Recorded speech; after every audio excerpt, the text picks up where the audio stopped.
Hello friends, आज की ताज़ा खबरों में आप सभी का स्वागत है। झारखंड की तमाम छोटी बड़ी खबर इस वीडियो में देखने को मिलेगी। सबसे पहले बड़ी खबर, झारखंड को एनीमिया मुक्त बनाने की तैयारी है। एक बड़ी खबर कि अब आपका मोबाइल भी आपको एनीमिया से मुक्ति पाने में मदद करेगा। झारखंड के लोगों में खून की कमी का पता लगाने और उपचार के लिए स्वास्थ्य विभाग इस पर काम कर रहा है। वहीं राज्य में शिशु स्वास्थ्य कोषांग के नोडल अफसर ने बताया है कि इसके लिए एक मोबाइल बेस्ड एप्लीकेशन विकसित किया गया है। झारखंड को एनीमिया मुक्त करने के लिए ऐप का उपयोग किया जाएगा, जिससे लोगों को काफ़ी मदद मिलेगी और इस ऐप के जरिए डेटा का भी संग्रह किया जाएगा और अन्य योजनाओं में भी मदद मिलेगी। और T3 की प्रक्रिया पूरी होने के बाद ऐप के जरिए ट्रैकिंग भी किया जाएगा। इसी के साथ ही अगली बड़ी खबर, मिशन मोड में होगा जातीय आवासीय प्रमाण पत्र बनाने का काम। इधर राज्य सरकार ने राज्य में मिशन मोड में जाति प्रमाण पत्र, आवासीय प्रमाण पत्र और आय प्रमाण पत्र का काम करने का निर्देश दिया है। बता दें कि राज्य में दाखिल खारिज के लिए करीब 14,50,000 आवेदन प्राप्त हुए हैं और प्राप्त आवेदनों में से 6,58,000 वादों का निष्पादन किया जा चुका है। लगभग 82,000 वाद अभी भी लंबित है। इसी के साथ ही अगली बड़ी खबर, टेट विसंगति दूर कर सभी जिलों से मांगी गई रिपोर्ट। इधर स्कूली शिक्षा और साक्षरता विभाग ने सभी से पारा शिक्षकों की टेट विसंगति को दूर कर उसकी रिपोर्ट की मांग की है। इसके लिए झारखंड शिक्षा परियोजना परिषद ने जिला शिक्षा पदाधिकारी और जिला शिक्षा अधीक्षकों को निर्देश दे दिया है। इधर JEPC की राज्य परियोजना निदेशक ने जिलों को 20 मार्च तक इसकी रिपोर्ट देने का निर्देश दिया था। निर्देश के बाद धनबाद और सरायकेला को छोड़कर अन्य जिलों ने रिपोर्ट नहीं दी है। बाकी सभी जिले 31 मार्च तक हर हाल में इससे संबंधित रिपोर्ट राज्य परियोजना कार्यालय में जमा करना होगा। इसी के साथ ही अगली बड़ी खबर, शिक्षकों को ऑनलाइन आवेदन करने के लिए दी जाएगी ट्रेनिंग। इधर झारखंड में सरकारी शिक्षकों की तबादले के लिए शिक्षकों से लेकर अधिकारियों को ट्रेनिंग दिया जाएगा। शिक्षकों का टीचर ट्रांसफर पोर्टल के माध्यम से स्थानांतरण किया जाना है। इसके लिए शिक्षकों के ऑनलाइन आवेदन लिए जाएंगे और ट्रेनिंग 1 अप्रैल को ऑनलाइन ली जाएगी। इसी के साथ ही अगली बड़ी खबर, हाजिरी की मांग पर अनशन। इधर अखिल भारतीय खाद्यान्न मजदूर संघ से संबंध BMS की ओर से खूटा डी कोलियारी में रविवार ड्यूटी के लिए 5 दिन की हाजिरी अनिवार्यता को समाप्त करने की मांग को लेकर आमरण अनशन को लेकर प्रबंधन समेत प्रशासन और उच्च अधिकारियों को पत्र दिया गया है। इसी के साथ ही अगली बड़ी खबर, नियोजन नीति को लेकर 1 अप्रैल को साहेबगंज बंद का ऐलान। इधर महाविद्यालय के आदिवासी कल्याण छात्रावास के परिसर में 60-40 नियोजन नीति के विरोध में छात्रों की कल एक बैठक हुई। छात्र नायक सुनील सोरेन ने बताए हैं कि 1 अप्रैल को संथाल परगना समन्वय समिति के छात्र संघ के आह्वान पर पूरे संथाल परगना में बंदी का आह्वान किया गया है। इसके तहत साहेबगंज जिला में भी 1 अप्रैल को बंद रखने का आह्वान किया गया है। वहीं 60-40 का नियोजन नीति नहीं चलेगा, उन्होंने 90-10 की नियोजन नीति बनाने की मांग की है। इसी के साथ ही अगली बड़ी खबर, जून में जारी होगा 10वीं 12वीं का रिजल्ट। एक बड़ी खबर की झारखंड बोर्ड की परीक्षाएं 5 अप्रैल को समाप्त हो रही है। इसके बाद मूल्यांकन का काम शुरू किया जाएगा और जैक के अनुसार बोर्ड परीक्षा का रिजल्ट जून के पहले सप्ताह तक जारी कर दिया जाएगा और मूल्यांकन केंद्रों में शिक्षकों के प्रवेश पर भी कड़ाई बरती जा रही है। केंद्र में किसी बाहरी का प्रवेश नहीं होगा और 10वीं और 12वीं बोर्ड की परीक्षा में करीब 8 लाख परीक्षार्थी शामिल हुए हैं। इसी के साथ ही अगली बड़ी खबर, पंचायत सचिव और रोजगार सेवकों से BDO ने मांगा स्पष्टीकरण। इधर मनरेगा योजना के क्रियान्वयन में लापरवाही और कर्तव्यहीन को देखते हुए मोहनपुर BDO ने प्रखंड के सरंडा क्षेत्र के 5 पंचायत छोटा नागरा, चिड़िया, डिबुली और गंगदा और लाई लोहर के पंचायत सचिव और रोजगार सेवकों को स्पष्टीकरण देने हेतु पत्र जारी किया है। इसी के साथ ही अगली बड़ी खबर, झारखंड की सड़कों पर जल्द ही चलेगी इलेक्ट्रिक AC बसें। इधर झारखंड की सड़कों पर जल्द ही इलेक्ट्रिक AC बसें चलाई जाएगी। राजधानी रांची से इसकी शुरुआत की जाएगी। इसके बाद धीरे धीरे दूसरे जिलों में भी बसों का परिचालन शुरू किया जाएगा। फिलहाल रांची के लिए 24 नई इलेक्ट्रिक AC बसों की खरीदारी की स्वीकृति स्वीकृति दे दी गई है। इसी के साथ ही अगली बड़ी खबर 15 अप्रैल तक खिलाड़ियों से मांगे गए आवेदन।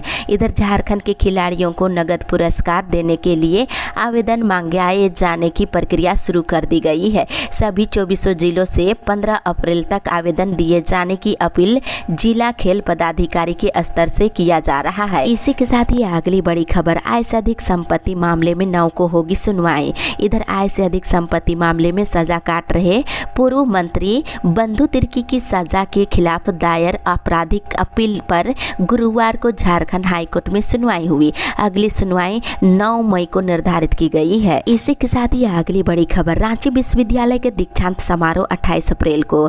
इधर रांची विश्वविद्यालय का 36वां दीक्षांत समारोह 28 अप्रैल को होगा और विश्वविद्यालय स्तर पर इसकी तैयारी शुरू कर दी गई है। समारोह में स्नातक और पीजी के साथ ही 5 फरवरी 2022 से 31 जनवरी 2023 तक पीएचडी उत्तीर्ण कुल 28,500 विद्यार्थियों की डिग्री पर मुहर लगने जा रही है। इसी के साथ ही अगली बड़ी खबर कोरोना संक्रमण से 6 लोगों की मौत। एक बड़ी खबर की देश में कोरोना के सक्रिय मामलों में लगातार वृद्धि हो रही है और 24 घंटे में 1,606 मामले बढ़े हैं, जिससे इनकी संख्या 13,000 से अधिक हो गई है। जबकि इस बीमारी से 6 मरीज अपनी जान गंवा बैठे हैं। इस बीच देश में कोरोना टीकाकरण जारी है और इस क्रम में पिछले 24 घंटे में 15,784 लोगों को टीका लगाया गया है। इसी के साथ ही अगली बड़ी खबर 8वीं 9वीं 11वीं का रिजल्ट जून के बाद। इधर 8वीं 9वीं और 11वीं की परीक्षा 13 से लेकर 17 अप्रैल के बीच चलेगी। जून के बाद इन कक्षाओं का रिजल्ट जारी कर दिया जाएगा। हालांकि अगर 10वीं और 12वीं का रिजल्ट जल्द आता है तो जून के अंत तक बाकी कक्षाओं का रिजल्ट भी जारी हो सकता है। इधर रामनवमी की छुट्टी के बाद अब 3 अप्रैल को 10वीं और 12वीं की परीक्षा ली जाएगी। इसी के साथ ही अगली बड़ी खबर इधर नियुक्ति प्रक्रिया शुरू, उधर नियमावली में संशोधन की तैयारी। इधर झारखंड में लंबे समय के बाद नियुक्ति प्रक्रिया शुरू हुई है, लेकिन इस प्रक्रिया से नियुक्ति हो पाएगी या नहीं ये कहा नहीं जा सकता है। क्रमिक विभाग नियमावली में अब संशोधन करने की तैयारी में जुट गया है और केंद्र सरकार के अनुरूप नियम बनाने की तैयारियों में विभाग ने जुट गया है। इसी के साथ ही अगली बड़ी खबर झारखंड के विद्यार्थी अपने संस्थान में ही अब कर सकेंगे अप्रेंटिस। इधर झारखंड के विश्वविद्यालयों और कॉलेजों के विद्यार्थी विभिन्न ट्रेडों में अपने कॉलेजों में ही अप्रेंटिसशिप कर सकेंगे। इसके लिए उच्च शिक्षा विभाग की ओर से सभी कुल सचिवों को एक पत्र भेजा गया है।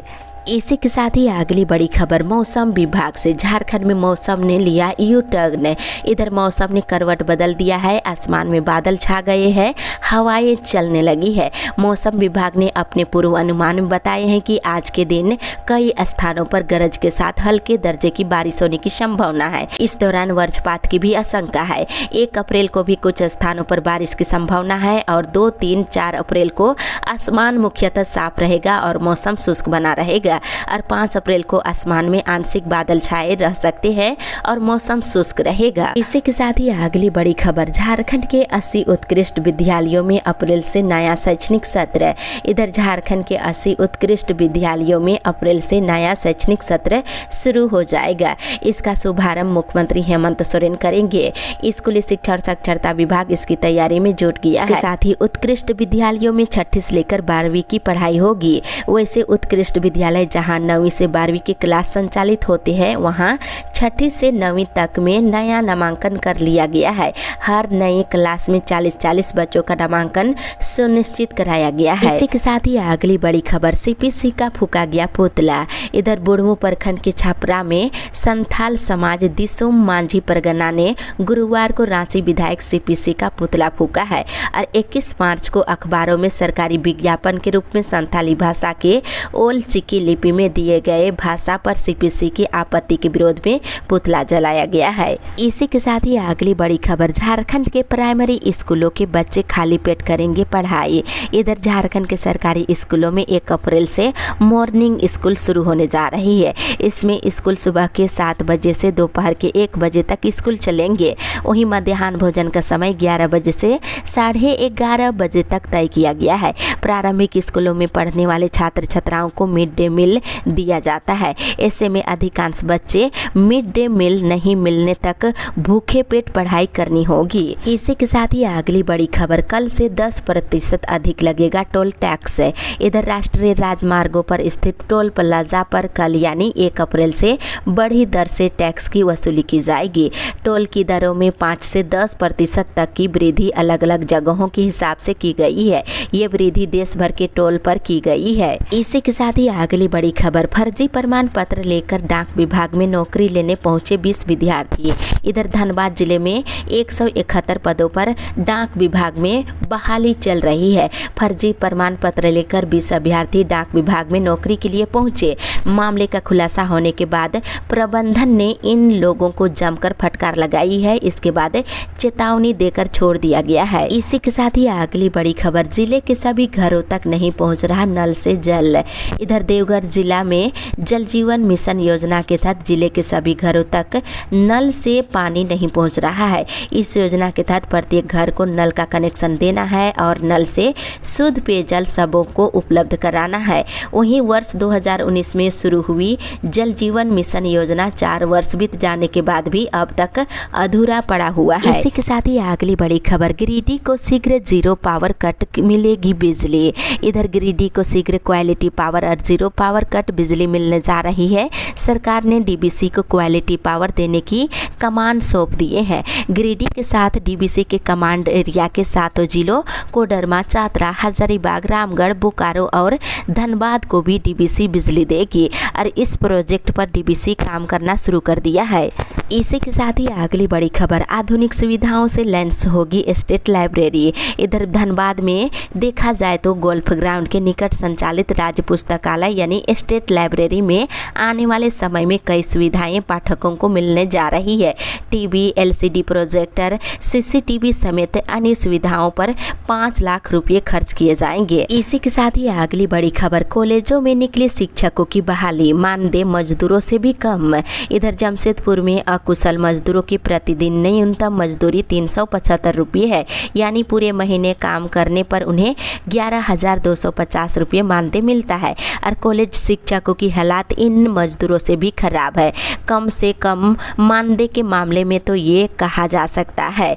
और कॉलेज शिक्षकों के मजदूरों से कम वेतन का ये मामला इन दिनों इसलिए चर्चा में है क्योंकि कोल्हान विश्वविद्यालय के अंगीभूत कॉलेजों में से एक घाटशिला कॉलेज घाटशिला ने अस्थायी अतिथि शिक्षकों की नियुक्ति के लिए जो नोटिस जारी किया है उसमें इन शिक्षकों की जो प्रति कक्षा परिश्रमी तय किया गया है वे स्नातकोत्तर स्तर के लिए 350 रुपये है। इसी के साथ ही अगली बड़ी खबर, सरकारी स्कूलों में योग किया गया अनिवार्य। इधर स्कूली शिक्षा साक्षरता विभाग ने सरकारी स्कूलों में योग को अनिवार्य कर दिया है और विभाग की ओर से इस बाबत पत्र जारी कर स्कूलों को बुधवार और शनिवार को अनिवार्य रूप से योग कक्षाओं का आयोजन करने को कहा है और प्रत्येक बुधवार और शनिवार को विद्यार्थी योगाभ्यास करेंगे। इसी के साथ ही अगली बड़ी खबर, दर में वृद्धि पर आपत्ति नहीं होगी जन सुनवाई। इधर झारखंड बिजली वितरण निगम ने 3 साल के बाद नई बिजली दरें निर्धारण की प्रक्रिया तेज कर दिया है। 3 अप्रैल से राज्य विद्युत नियामक आयोग की ओर से इसके लिए जन सुनवाई शुरू की जाएगी। वहीं 13 अप्रैल तक सुनवाई होगी। इसी के साथ ही अगली बड़ी खबर, झारखंड में 17 लाख बच्चों का नहीं खुला खाता। इधर राज्य भर में करीब 17 लाख बच्चों का बैंक खाता नहीं खुल सका है। इस वजह से पोशाक समेत सरकार से मिलने वाली अन्य मदों की राशि बच्चों तक नहीं पहुंच रही है। इसके अलावा जिन बच्चों का अकाउंट खुला है उससे बैंकों के द्वारा अलग अलग मद में कटौती की जा रही है। इस पर स्कूली शिक्षा एवं साक्षरता विभाग के सचिव ने आपत्ति जताते हुए राज्य स्तरीय बैंकर समिति के महाप्रबंधक को पत्र लिखा है। इसी के साथ ही अगली बड़ी खबर, झारखंड में शराब में 30% पानी, अफसरों का दावा। इधर झारखंड में नकली शराब के साथ अब ब्रांडेड शराब में पानी मिलाने का खेल शुरू हो गया है। यहाँ 30% पानी मिलाकर शराब बेची जा रही है। राज्य में मई 2022 में नई उत्पाद नीति लागू होने के बाद अब तक 16 जिलों में 55 केस दर्ज हो चुके हैं। इसी के साथ ही अगली बड़ी खबर, नप का मशाल मार्च 1 को। इधर कचरा निष्पादन के लिए लोगों को जागरूक करने के उद्देश्य से नगर परिषद चाईबासा के द्वारा 1 अप्रैल को संध्या 4 बजे से स्वच्छ मशाल मार्च। इसी के साथ ही अगली बड़ी खबर, दुर्लभ बीमारियों की दवाओं पर नहीं लगेगा आयात शुल्क। इधर दुर्लभ बीमारियों से जूझ रहे लोगों को बड़ी राहत देते हुए सरकार ने इनकी दवाओं पर आयात शुल्क माफ करने का फैसला किया है। वित्त मंत्रालय ने अधिसूचना जारी कर कहा है कि दुर्लभ बीमारियों की दवा का आयात अगर निजी प्रयोग के लिए किया जाता है तो उस पर शुल्क नहीं देना होगा। इसी के साथ ही अगली बड़ी खबर, रामनवमी में गजब का उत्साह। इधर रामनवमी में राम भक्तों का उत्साह गजब का था। बारिश के बाद भी बड़ी संख्या में लोग सड़क पर उतरे। इसका फायदा चोर गिरोह ने जमकर उठाया है। चोरों ने 100 से ज़्यादा लोगों के मोबाइल उड़ा लिए हैं और दर्जनों लोगों के पर्स, स्कूटी, बाइक की चोरी कर लिए हैं। इसी के साथ ही अगली बड़ी खबर, भारत में पाक सरकार के ट्विटर पर प्रतिबंध है। इधर भारत में पाकिस्तान सरकार के आधिकारिक ट्विटर अकाउंट पर रोक लगा दी गई है। भारत सरकार की कानूनी मांग पर ही ट्विटर ने पाकिस्तान सरकार के अकाउंट को ब्लॉक कर दिया है। हालांकि ये अकाउंट दूसरे देशों जैसे अमेरिका, कनाडा में उपलब्ध है। इसी के साथ ही अगली बड़ी खबर, पुलिस अफसरों की ट्रेनिंग 2 अप्रैल से। इधर झारखंड पुलिस में एक साथ 200 इंस्पेक्टर स्तर के अधिकारी जो डीएसपी में प्रमोशन के योग्य है उनकी ट्रेनिंग होगी। हजारीबाग की झारखंड पुलिस अकेडमी में 2 अप्रैल से ये ट्रेनिंग शुरू हो रही है, 14 दिनों तक चलेगी। इसके साथ ही इधर 3 महीने के बीडीएम का परिचालन बंद। इधर बीते 3 महीने से बीडीएम पैसेंजर ट्रेन का परिचालन बंद होने से यात्रियों की परेशानी बढ़ गई है और बरवाडी बड़काकन्ना रेलखंड पर इंटरलॉकिंग का काम होने से रेलवे प्रबंधन ने बीडीएम पैसेंजर ट्रेन का परिचालन 28 अप्रैल तक के लिए बंद करने का निर्देश दिया है। इसी के साथ ही अगली बड़ी खबर, हिंदुस्तान ओलंपियाड की परीक्षा के लिए आखिरी मौका। इधर हिंदुस्तान ओलंपियाड 2023 की पहले स्तर की परीक्षा में शामिल होने से कई छात्र छूट चुके हैं। अगर आप छूट चुके हैं तो 2 अप्रैल को इसको लेकर परीक्षा आयोजित की जा रही है। ऑनलाइन परीक्षा होगी, आप सभी परीक्षा दे सकते हैं। इसी के साथ ही अगली बड़ी खबर, कई प्रखंड मुख्यालयों का जल मीनार तोड़ रहा दम। इधर गढ़वा जिले के भवनाथपुर प्रखंड के विभिन्न पंचायतों में वर्ष 2019-20 में शुरू किए गए जल जीवन मिशन योजना का लाभ धरातल पर पहुंचते ही दम तोड़ने लगा है। योजना के तहत अभी तक नल जल योजना की सुविधा नहीं पहुंची है।